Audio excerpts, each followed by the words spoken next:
So there's this thing called Bitcoin. And no, it's not actually a coin and it doesn't look that cool, but it is a pretty cool thing in concept. And many of you have probably heard of it. Some of you have not.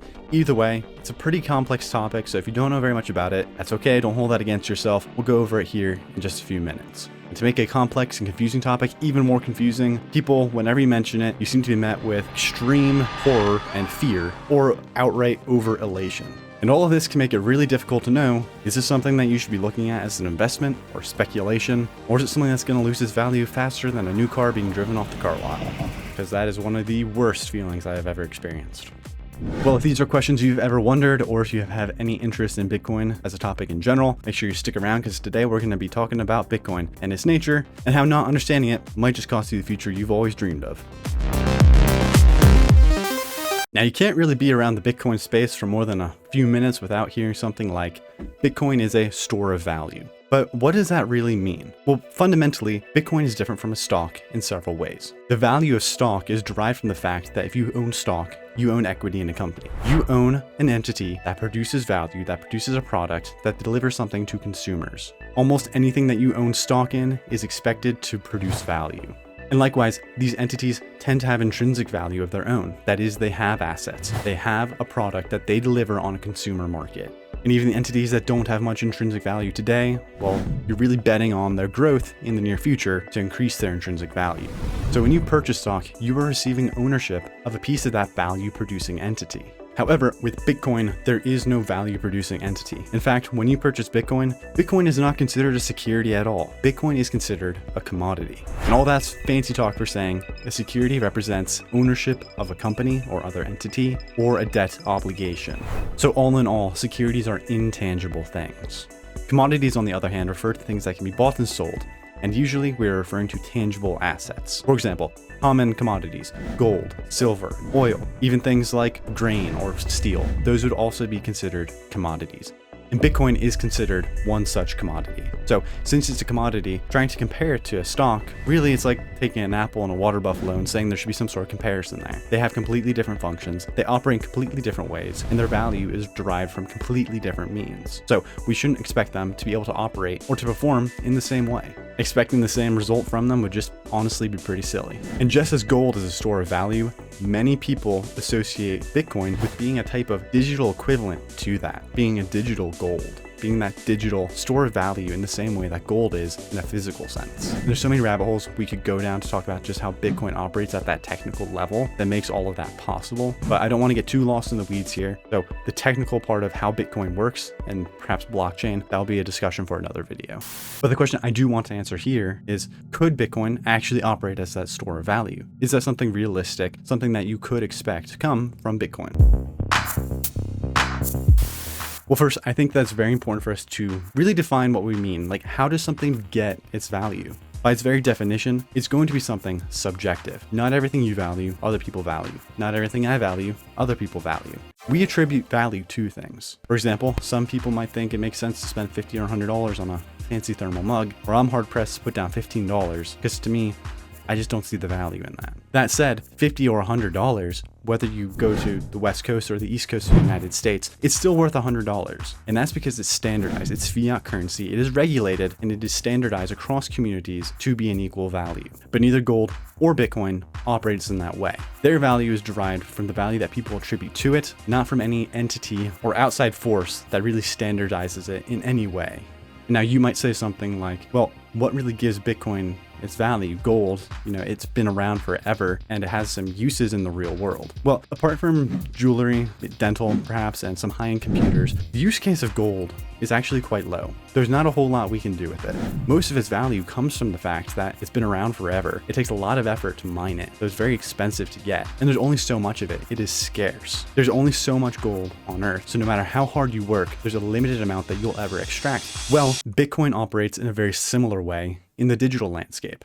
In order to mine Bitcoin, you actually need to have a high-end computer, and really many of them. And these high-end computers have to solve complex mathematical issues. It's only after solving these problems that those computers that do it are rewarded with a portion of Bitcoin. So you have miners all across the world competing for a very scarce resource. And these computers, they cost a lot of money to run. They're powerful. There's a lot of heat energy that is required to extract the Bitcoin. And as we just spoke about gold, while it is considered a low inflationary currency, that is, there's a limited amount of it on the earth, there is still gold in space and other areas that one day could be extracted. And even on earth, we're constantly discovering new gold reserves in the earth. However, Bitcoin is hard capped to 21 million coins. No matter whatever happens, there cannot be more than 21 million Bitcoins at any given time. But not only that, you also have to consider people keep their Bitcoin on digital wallets. If they lose their keys to those wallets, or maybe they pass away and nobody has access to their wallet, all of their Bitcoin is now lost forever.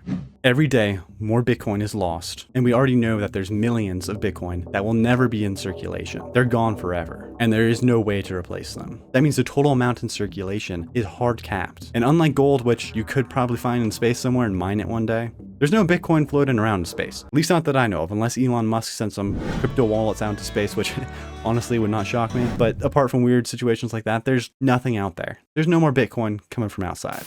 So if you want to talk about a currency that cannot and will not ever be inflated, Bitcoin is a prime example.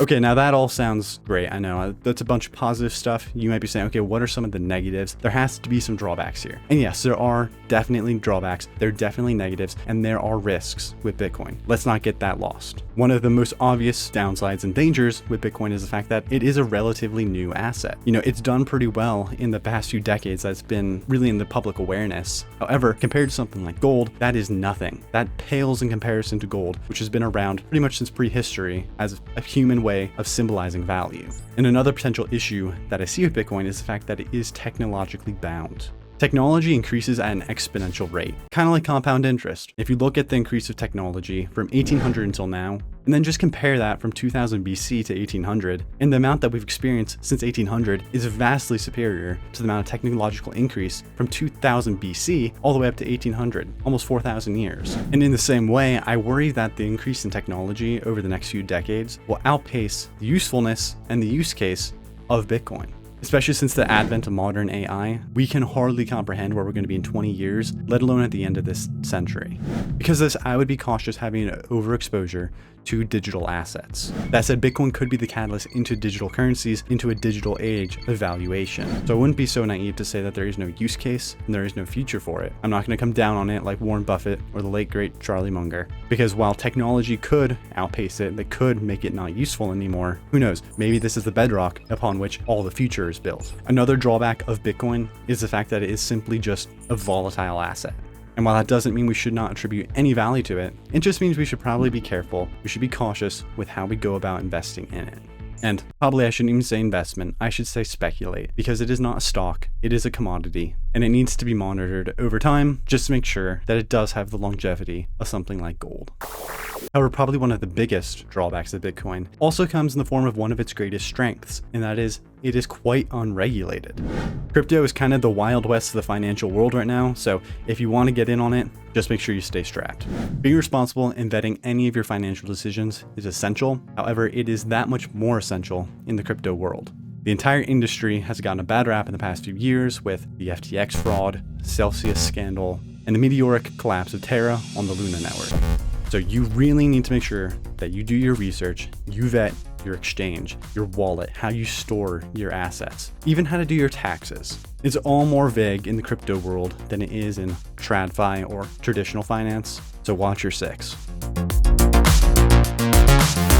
Now you may also wonder, what about other digital assets? What about other cryptocurrencies? And to be blunt, the way I see it, there are different tiers of cryptocurrency. You have your gold tier, which is something like a Bitcoin. It has legitimacy, there is a use case, and it's standing the test of time. Next would be your silver tier. And this could be things like Ethereum, perhaps Solana. These type of networks have a use case. They actually do something. They're not just a meme. And speaking of memes, you also have your trash tier cryptos. And that's probably a nice way of putting it. I don't think I need to name names of which cryptos are trash coins. So I am not anti-crypto. However, I am anti-hype. I am anti throwing your money into something just for the meme of it. But if you do want to buy a meme coin for a few bucks, hey, I'm not going to stop you. I think I bought $5 of Shiba Inu back in the day before I knew better. And, well, actually I did know better, but I did it anyway for some reason. But those days are behind me. Personally, I allocate a small portion of my total investment portfolio to digital currencies that I think have a real use case. They've stood the test of time. I might buy some Bitcoin, but I'm not about to go buy, I don't know, Flying Spaghetti Monster Coin just because Elon Musk is tweeting about it. So I think Bitcoin is a fascinating technology, and I don't think it's a fad. The digital landscape is here to stay, and I think there's some great opportunity with it. That said, if you do want to explore with it, if you do want to dip your toes into the crypto landscape, I would just recommend be conservative with it. I wouldn't allocate too much to crypto because crypto in general is far more risky than what I personally like to put my money in, which is mostly just boring old broad-based index funds. But if Bitcoin is for you, well, best of luck, stranger.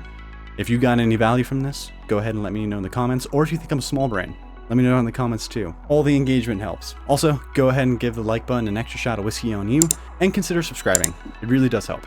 But until next time, have a good one.